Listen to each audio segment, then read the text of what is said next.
In a world where change is the only constant, Mo Shamil stands at the forefront, guiding title professionals to not just grow their businesses, but to master the art of innovation. With every episode, you're handed the keys to unlock unparalleled growth and stay ahead of the curve. Get ready for a transformative journey.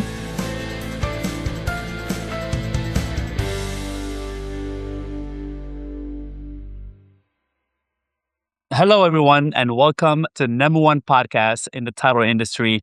I am your host, Mo Shamil, CEO of Alltech National Title. Today, I have the pleasure of my good friend, Jeff Lobb at Spark Tank Media and Searchably.ai. Welcome, Jeff. Hey, how's it going? Thanks for having me, man. Appreciate it. Fantastic. Well, you and I have known each other for a while and saw you recently at WFG Summit, and I asked you to come on the show, and I'm very grateful that you're here to share your wisdom and knowledge, especially when it comes to the market and lead generation and specifically AI recently. Yeah, for sure. It was also nice having you on stage as well. It was a good conversation, digging deep into what we're doing, right? So, Absolutely. Well, as we always start the show, is to give us a little background on you, where you grew up, your story, and all that good yeah. stuff. Yeah, I mean, I grew up, early days. I started in real estate. I'm going to show my age a little bit here. 1988, I got into real estate. I was 19 years old. I looked young. I probably looked even younger. I wore a mustard gold jacket from that company that wore gold jackets. And look, I learned real estate, I think, from its core. I learned how to talk to people. I learned how to knock on doors. I just learned how to go cultivate people, because today, skip it 37 years later, while we've been in the real estate space, it still comes back down to relationships. However, technology's changed a lot. Now, a lot of people don't know is I spent most of my career in real estate at at agent level, broker level. I was an executive for a large company with about 800 offices where we ran and grew quite substantially. But I did take a 10-year hiatus in my real estate career. That was when the .com internet stuff was born. So I got, heavily recruited from the sales management side. Although I kept my real estate license going and some investments, I worked for a lot of Fortune 5s and even startup companies when the internet boom was happening. So I learned the internet, call it that tech phase, from, how the internet worked. And we were providers of wireless internet. So heavy sales, ran big sales teams, but also knew the tech of how it was all built.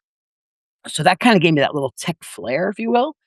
And then the .com bust happened, like 2002-ish, maybe. Everything fell off the face of the earth. Market tanked, everything tanked. So guess what I did is jump back right into real estate, right? So I was a broker owner for years. And like I said, I was also an executive for a large franchise company. So it gave me a lot of stage time to get out in front of people, which gave me a leg up to start speaking at conferences like Inman and NAR and associations. And once we parted ways back then, it's 14 years, like Searchably.ai. And we've got other coaching platforms where, we speak, train, and coach agents, brokers, and, mortgage and title. Awesome. So you've been in the marketing space for a long time. And what's changed the most in the last 2 or 3 years? It feels like a decade, even though it's been 3 years in the AI world. Yeah. Yeah. I mean, AI's, it started off as like a thing, just almost like when social media started, right? Yeah. Like, oh, this Facebook thing. And then is it going to stick, or is it what people call it? It's going to be just a phase that's going to go through. It's not going to stick. I think everyone now is kind of dabbling in AI. I think AI is becoming a term that's very loosely used. Like, oh, I'm using AI and you're using AI, but no one, like, even if you're a user, doesn't mean you're using it. You could be a user of AI creating prompts for your listings, or you could be building products and systems and AI agents and all that stuff. So when I hear people say, oh, I use AI, I have to take it with a grain. So I think there's a unbalance of what people are doing with things. So I always have to dig a little deeper. They're using ChatGPT or Claude. That tells you a lot. Yeah, ChatGPT is a lot. right. And not that it's bad. It's at least they're adopting something. Yeah. But, like I compare to everything else, if you don't adopt to it, it's not going to wait for you. You're either going to move fast or you're going to get left behind. And, you know what happens when you wait 2 years to figure out something, you're left behind. Yeah, and I shared this a couple of times in the podcast, and I shared this with a lot of people. The world changed in December 2025 when Claude Opus 4.5 came about. Hmm. So we went from the glorified Google search with ChatGPT and Claude to agentic AI. Can you just shed some light to the power of the agentic AI, what it does? And Yeah, I mean, that's the magic word, agentic AI, and I try and simplify it by saying like agent-like, where it could start to do things for you. So it's not just creating some kind of prompt; it's getting things to take tasks off your plate. It's asking it to create systems for you that could, quite frankly, and should replace some of your process and systems to make things more efficient. And yeah, I think we get asked a lot too: is this agentic replacing people? I think in some cases, it might replace the role, but I think it's repurposing the role, meaning it might take away these tasks to make it more efficient, but you still might need the human instead of being that person that does the task to oversee it now to make sure it's accurate, make sure it's consumer facing, make sure it's legally compliant. So I think it's replacing tasks, not necessarily people just yet. I think her name is it Julie Holmes, who said Yeah, Julie. 10 80 10 or the 20 60 20, something Yep. like that. Can you Yeah, touch on yeah. that, like the human, or the human loop, how important it is? Yeah, I mean, obviously, there still has to be the human side. Our business is still relationship bound, and the one thing AI is not going to do just yet is replace the physical trust and relationship part. So while there's a big percentage of work and effort that can be done at scale, that other small percentage of I still need to stay connected to customers. I still need to have conversations. I still need to network and connect with people to create trust because AI is not doing that part. And, there has to be a balance of it. And, too many people get geeky about it and just say, it's just going to do everything for me. Let's hope not, because we lose our values really quick. Our value is still in relationships, trust, and also making sure legality and compliance, especially in the title space as well, happens efficiently because that's important. Yeah. What are most professionals still get wrong about marketing right now? What are they getting wrong? Um, I would say that they're trying to use AI to do things that maybe it's not quite there yet. Like we see a lot of it looks artificial. They're making things look artificial instead of more authentic. So a lot of the photos, a lot of the flyers that are being put out, a lot of the marketing they're putting out, they're letting AI create some of it, and it looks like AI. In the stage we're in right now, some of the things they're putting out, they're not using at such a high level that it looks authentic. You could almost look at it and go, "Oh, that's AI." Is that And the what's term starting uses? The term is AI slop. AI slop. Yeah. Yeah, it's AI slop. And while it might look cool or something you couldn't create, it looks artificial. And remember, when people start to see something that might be artificial, it's going to have a negative connotation. Like it's not real. It's just AI and it's being discounted as not authentic. Yeah. So while there are some ways to make things look really pretty amazing or to do things that sound truly like you, the mistakes being made are the very basic mistakes of just trying to use it when it doesn't look real, doesn't sound real, and it's being discounted as fake.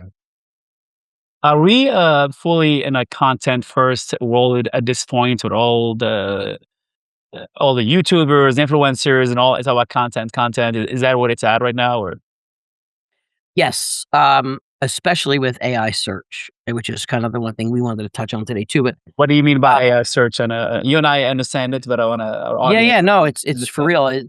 It's one of the biggest changes we also saw. I'm going to say it was probably now 3 or 4 weeks ago from this. Google made an announcement. I think it was on Times Magazine. It was a whole bunch of magazines, New York Post. Google has made the biggest change they've made in 25 years, and that's pretty much since they were born.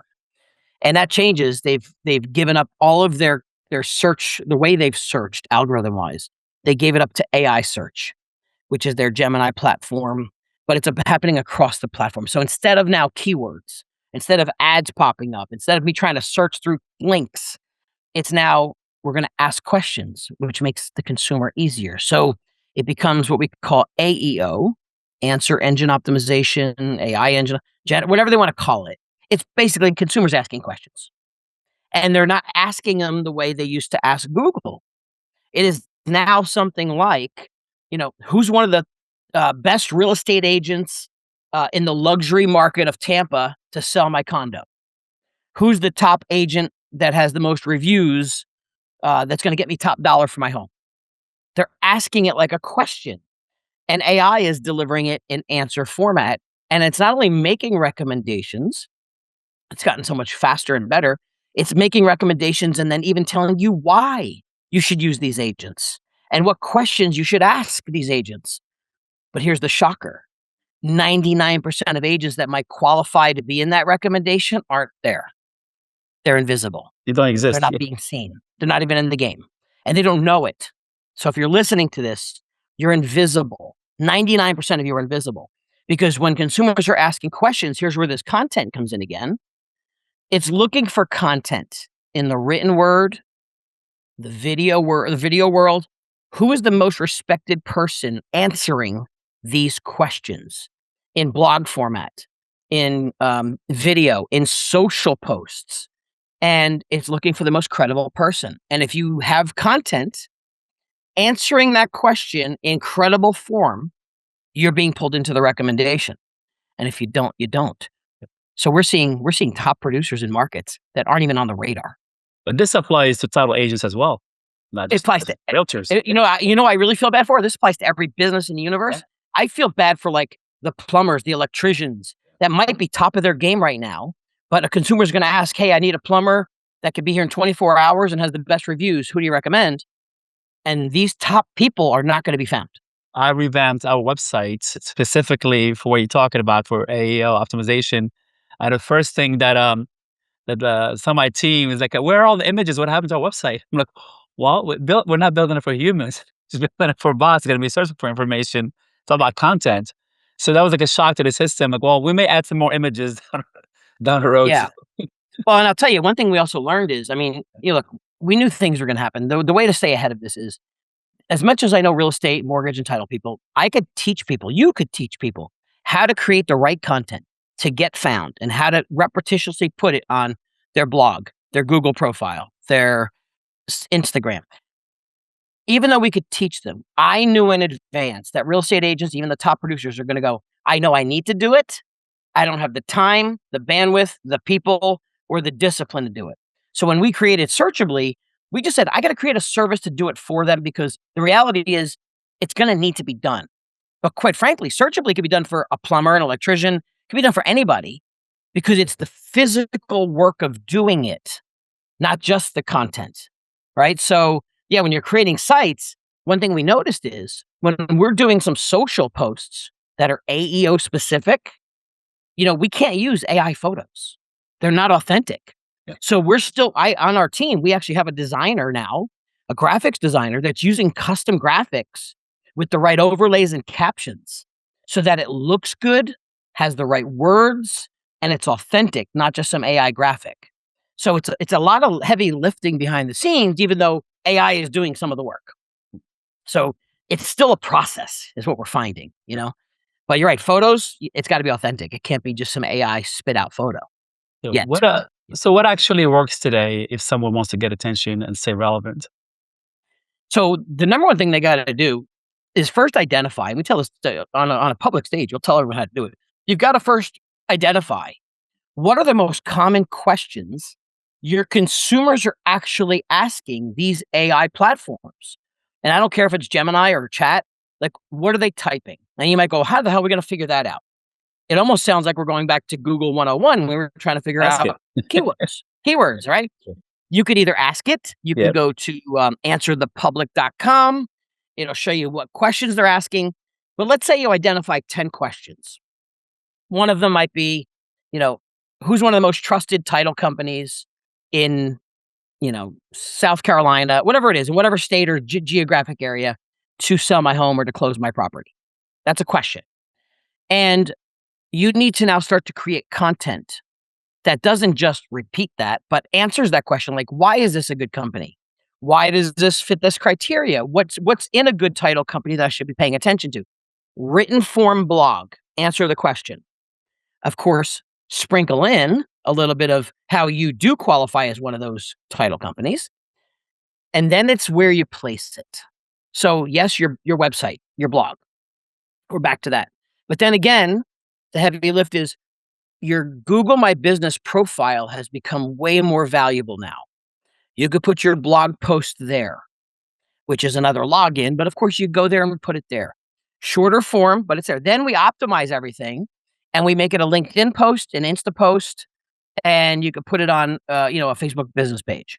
So there's certain places you could put it that AI is looking for that credibility. And there's a few more little detailed places like Reddit, a few others that are more magical. But for consistency, those are the core: website, Google My Business, Insta, LinkedIn, and a few other social platforms. So you've been big on video for years. Why is still video still underutilized? Oh, underutilized? Oh, it's just easy. Fear, and I don't know. Not me, but the quote I'll use is, "I don't know what to say. I don't know what to talk about." And this is perfect for short snippets. Like, imagine if someone said, "What do I look for in a top agent when selling my home?" That's a great 3-minute video. Well, let me ask you, it doesn't have to just be about me. I'd be like, hey, if I lived in the, Charlotte, North Carolina market and I'm looking for a top agent, here's 3 things I would look for in a top agent. 1, 2, 3, boom. That could be a nice short video snippet. And too many people get stuck on, I can't do that, or I can't say it that way. And I say, listen, use the tools. Not only can AI shape it in your voice and can also make it 2 minutes long. So you stay within 2 minutes. And then use an app that, I use teleprompter. I use teleprompter app, simple. But here's the one thing. I'll even tell you one of my weaknesses. Like, if you told me to create a 3-minute video, I could talk for 3 minutes easy. But would I hit the critical 3 bullets I want to hit in 120 seconds? No, I'd probably go 5 or 6 minutes. So I have AI create it in my voice to make sure it's 2 minutes long. And then I use teleprompter so that it's in my voice, I can read it in my voice, and I'm looking right at the camera. And I know I'm nailing it to 2 minutes because it's only a 2-minute script. So it keeps me on pace. I'm good at talking long form video because I can just go. Short snippets, I get all over the place. So I Right. have to use something to reel me in. What makes content actually engaging versus just posting for the sake of posting?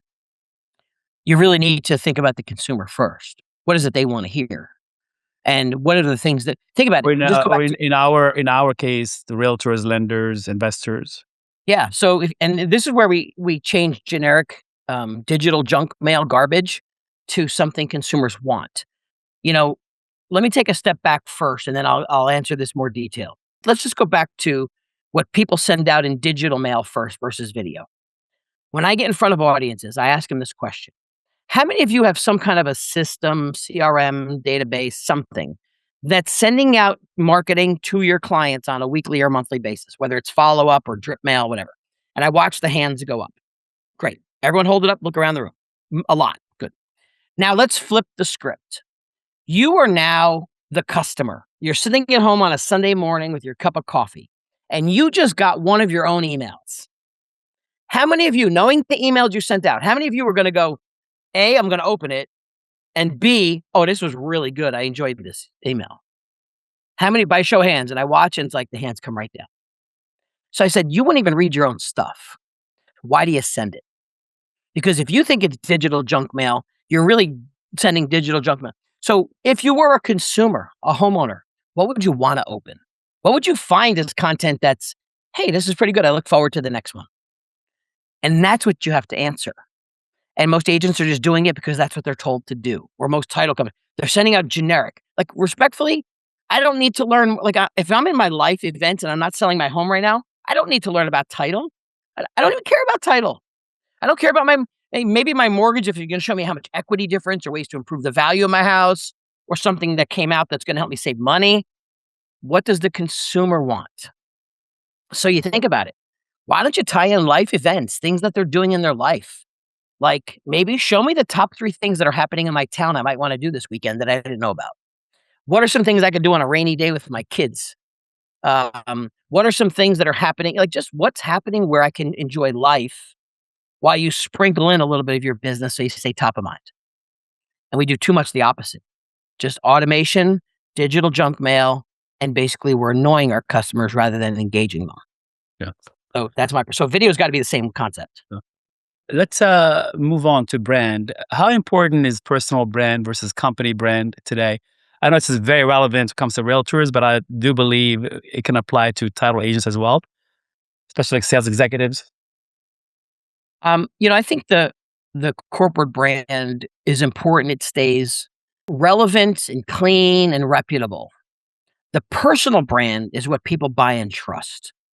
Like respectfully, you're going to buy, if I work for just, like just pick out Remax or something, Remax as a brand has to stay clean and knowledgeable and people need to know it, but you're buying me. You're buying Jeff Lobb, the brand. So my brand is the trust and the engaging thing of what you're hiring. Because let's face it, I pick any brand. You're going to find really good agents. You're going to find really crappy ones. Title business, people that are not diligent and people that are super high level, making sure that experience is amazing. So you're hiring that individual. That's where the trust is. That individual brand to me is more important to the consumer. Not to discount the importance of a corporate brand. It still needs to be clean and reputable. But I think that personal brand's more important. You're a business within a business. If someone had to pick one platform to focus on right now, where should they go all in? Well, it depends on what we're trying to accomplish. So let's break that down a little bit. Like For title agent, this is a title agents podcast. So for title agents, B2B. Title agents, I mean, it depends on their level of expertise. Claude has evolved a lot with co-work and some other options. To me, I would say the Claude platform at higher levels is probably my thoughts where they should go, because then you go too deep into some other stuff, it might be too high level. But I think for their level of experience in the title space, Claude co-work, and creating systems. And really the systems we're talking about is anything that's being duplicated, anything that you feel is a process you would love to streamline. We can save a lot of time and manpower by streamlining things. Just my thoughts. I'm curious, what are your thoughts if in the title space? Just to flip it a second. I share the same belief. We're all in on Claude, as you know, we're a Claude team. And the reason we went to Claude team is to have this shared knowledge base. Like when we have this different projects, like a brand and marketing project, we have team members in it. When they create content, it's based on company values, brand, voice, RESPEC compliance, has all this guardrails. So it's not just slop. It's not, you're not kind of generic, kind of like literally. You've got to treat it like an enterprise. You got to treat it as your own enterprise level. Yeah. And that's where there's a bit of a spend involved there too for it. But that's where if you're going to at least engage it, then I say you get to a point where you don't want to be so high level. We don't need title people to be AI gurus, right? We want you to be smart enough to understand how to use it, how it can impact your business, how it could streamline things. And then let's face it, if it gets to a point where it's beyond your level, find the experts that can either help you build, help you shape, find a partner. A lot of these title underwriters, they can partner with you. Find someone that's got a team that's willing to invest in you so that you could also stay focused on creating title orders and generating business if you don't have that expertise. Because let's face it, you got to still continue to operate the business. It needs cash flow. Yeah. Let's go to practical execution. Yeah. What would a basic weekly content strategy look like for a title agent? Content strategy, I would take everything they have that's currently outbound. I would start with marketing first. Anything outbound marketing, I'd look at it. What's that content look like? If it's generic, toss it. Don't change the system or automations. I would first look to replace the content with consumer-facing content so that it was at least more engaging, more usable. I also like to have some outbound marketing system that also tracks data too. I like to see how many people are opening rates. I don't know what people are using for CRMs anymore, but I like to track opens and measure, is my message at least being looked at?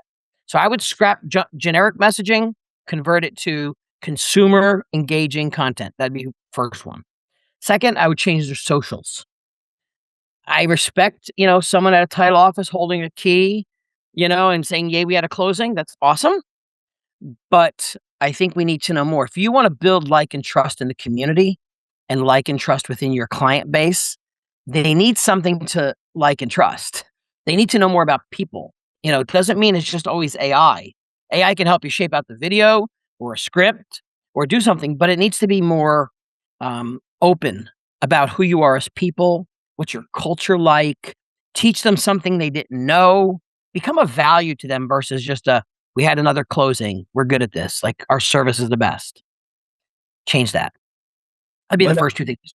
What tools or systems do you recommend to stay consistent in marketing? As a like an AI assistant, or more marketing platforms, like what's it? Well, first of all, Instagram, TikTok. What? To me, Instagram is still probably the most visually appealing in the real estate space. Yes, I do like TikTok a lot. I have a lot of attention there. But the one thing that's a sleeper right now, if you're doing videos, especially if you're going to do, and I see a lot of people in real estate, mortgage title, doing Instagram Reels, which is great. Instagram Reels and Shorts are great for IG. But the sleeper right now, and it's not going to create more work. If you already did a 2 or 3 minute video for Instagram, YouTube. The sleeper is YouTube Shorts. Sure. You got to get stuff on YouTube Shorts. And why is that the sleeper? Because it's a Google product. It's a Gemini baby. And if I don't think, I got asked a question the other day on a podcast, which is the most consumer facing device, or a platform? And probably for most people, it's probably ChatGPT, like consumer wise. It's becoming more of like their, the day-to-day Google or browser. Claude for a little bit more advanced. But not many people are just saying, oh, I'm going to Gemini. But Gemini is going to be the whole back end of Google search, which they already said is turning to AI search. So I think it'll still be the powerhouse of AI search, and having your videos on YouTube Shorts will also power that. So I think it's a sleeper, and it's not more work. You're already putting it on Instagram. Just put it there. As well. Right? Same concept. What's something people are wasting time on that doesn't actually move the needle as far as marketing? Move the needle. It's probably their damn marketing that they're doing for day-to-day stuff, for their flyer inventory, for their listing inventory. You're almost reading it, you can almost read it and go, that's not that human. It's better, but it's not moving the needle. It's not making anybody jump through hoops. So while it's cool to have better listing language or better, flyer marketing, it's not moving the needle. I think it's just better, than maybe what you could have thought of. But I don't think it's creating a difference, right? There's nothing wow about it. Show me some top of funnels marketing where you're going to do something that gives value. You capture leads, you bring them down the funnel and convert them into sales. That's a different story. But not moving the needle, the standard marketing that agents are doing in flyers and or marketing flyers. Or some ideas. You just mentioned top of the funnel for realtors. What are some kind of tools or strategies that are working recently? There's a couple different strategies. My favorite is what I'll call the FOMO strategy, the fear of missing out strategy. Our consumers, us, we ourselves, we're in this Amazon effect world, right? Like we want everything now. We don't want to wait for anything. We're not patient. The next generation below me, like I would tell you about my kids get nuts that Amazon is going to deliver. If I order now by 5 a.m. tomorrow morning, they're pissed it's not today. Like in some cases it can be today, but like we're in a world that's so like where we were 10 years ago to now. Yeah. So the fear of missing out strategy isn't like misleading. It's generating the curiosity to get them to engage. Yeah. And it's something like, and we use this in the real estate space a lot. Instead of telling me like, find out how much your home is worth or find out how much, we use consumer terms. We'll use something like one of the calls to action we'll use is your neighbor's home just sold, which is first of all indicator, right? Yeah. Oh, my neighbor's home sold. Your neighbor's home just sold, which impacted the value and equity of your home. Find out by how much. Now think about that. First of all, everyone wants to know what their neighbor's home sold for. Even if your neighbor was 10 blocks away on the other side of town, they want to know. That's why they go to Zillow and Zestimates. But it impacted the value and equity of your home. Every sale impacts the equity and value of your home. But the way it's heard. So if I want to get somebody to engage in something, I drive them to that QR code where they want to find out how much equity they have or what did my equity go up or down. And I apply this methodology to the same thing that's happening that does a really good job. And I use this example on stage too, is I don't know if you subscribe to Credit Karma or Credit Sesame, any of those, right? Yeah. Here's the same use of that. I get the notification probably every month or two. Your credit score just changed. Like, son of what do you mean it just changed? Son of a gun. It didn't. Like, did it go up? I have to now log in. I have to take action because I need to know if it went up or down. If it just said, hey, your credit score went up 2 points. I'd be like, okay, no action. I'm good. Your credit score just changed. I have to figure it out. I cannot allow myself to not know what just happened, because let's face it, it could be something substantial too. So it's that engaging concept that brings people to the top of funnel. And then you need to learn how to nurture them through that, maybe for the next couple of years, because they may not be looking to transact anytime soon, but at least you have their data. You have their name and phone number. You have their real address because they want to see how much equity they have. And now it's our business, and I say this all the time, maybe in the title space, it's not real estate. It's not title. We're in the business of people. Yeah. Real estate and title is the product. If we don't have the people that own the houses or the ones that send the orders to you, we don't have a business. Yeah. So it's, how do we attract that real estate agent? How do we attract that consumer and build a relationship there, because they control the product, which is a home, a buy, a sale. So even the mortgage space, the mortgage is the product, people's the business. So whether we break all this AI out, we're still in the business of creating relationships. We're just using AI as a tool to do things better, faster, more efficiently, and better than potentially humans could ever do. Because no one was born a great marketer, right?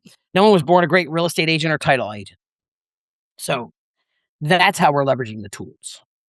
So what does it take to stand out in a crowded, noisy market right now? So let's define the market. Are we talking title market right now? Realtors, title. Yeah. So I'm going to say this applies to most. We need to help them with their core problems of their business. That's one thing we find a lot of success in. Like, title companies at large. I do this for a living, so I know this. I walked into a title company, maybe a couple of years back, and I'll never forget the story because it hit exactly what we do for a living.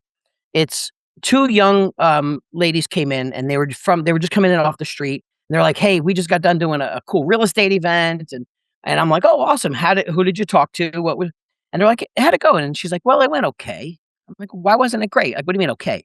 She's like, "Well, how many more times can you talk about title 101?" I'm like, "Well, why are you talking about title 101?"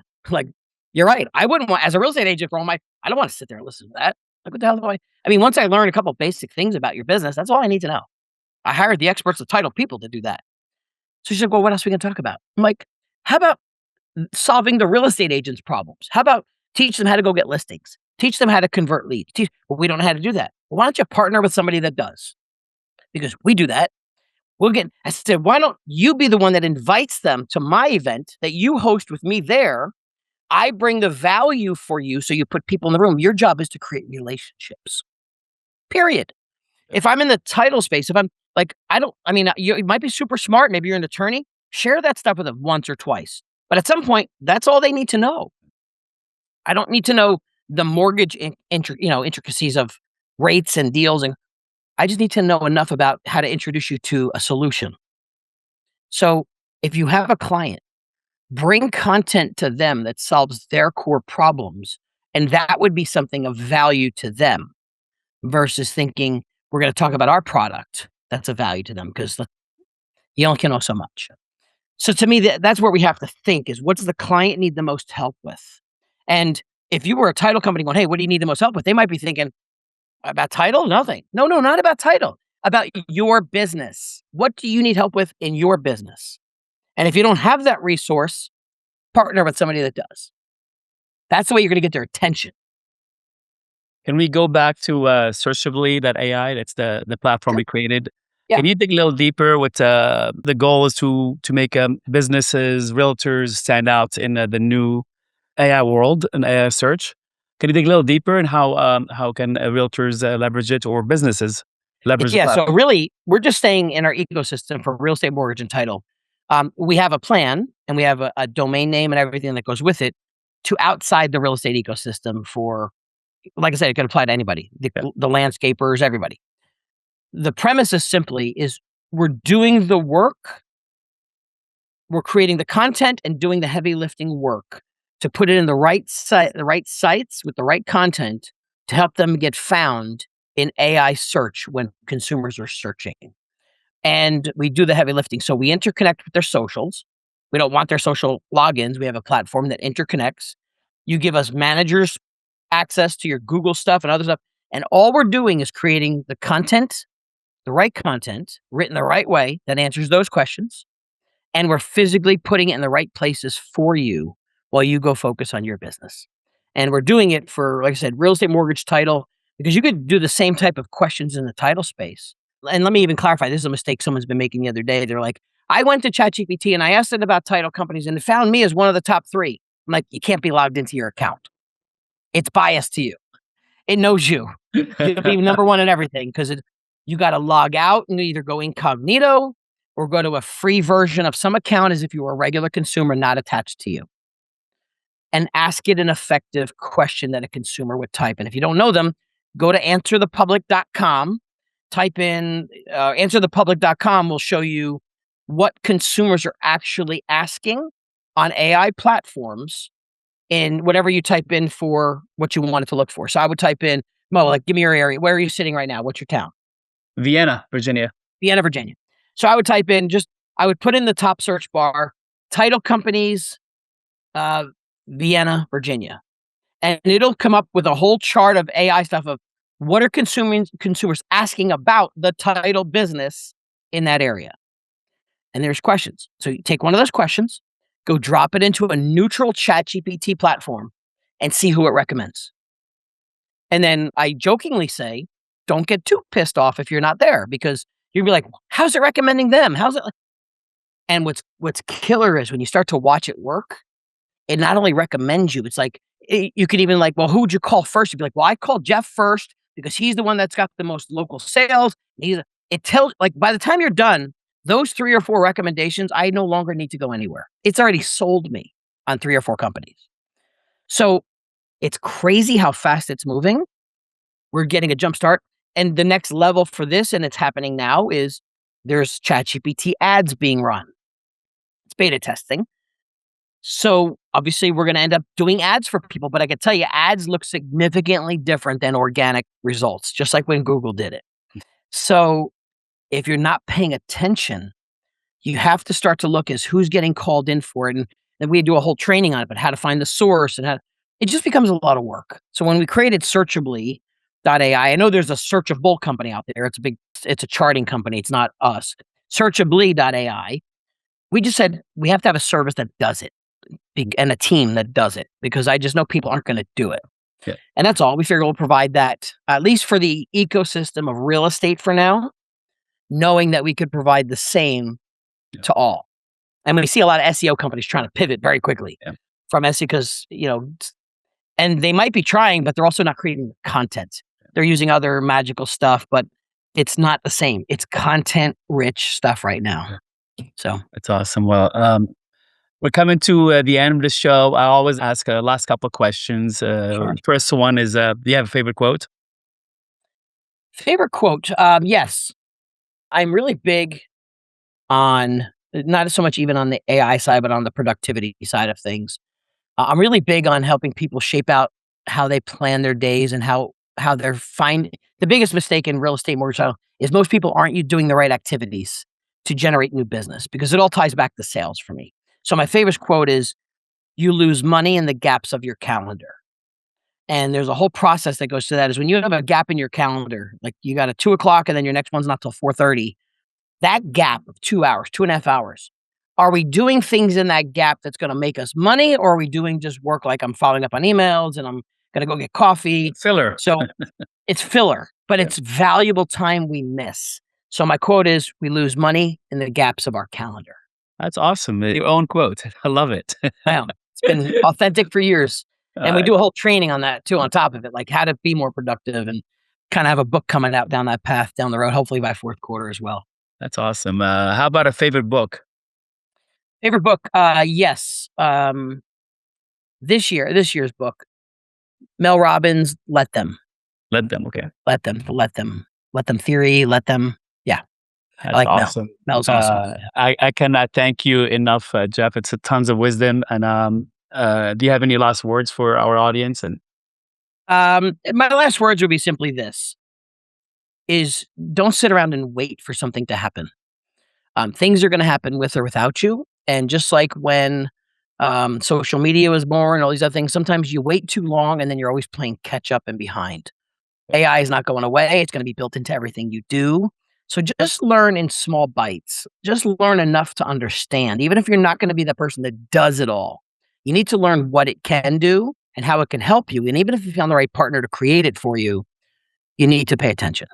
So that's my final thought. That's awesome. Well, thank you. Thank you so much, Jeff. And this was an amazing episode. And thanks a lot to Jeff. And if you like what you hear and you like the show, please make sure to subscribe. But most importantly, give us a 5-star review. Until next episode, thank you, everyone. Thank you. In a world where change is the only constant, Mo Shamil stands at the forefront, guiding title professionals to not just grow their businesses, but to master the art of innovation. With every episode, you're handed the keys to unlock unparalleled growth and stay ahead of the curve. Get ready for a transformative journey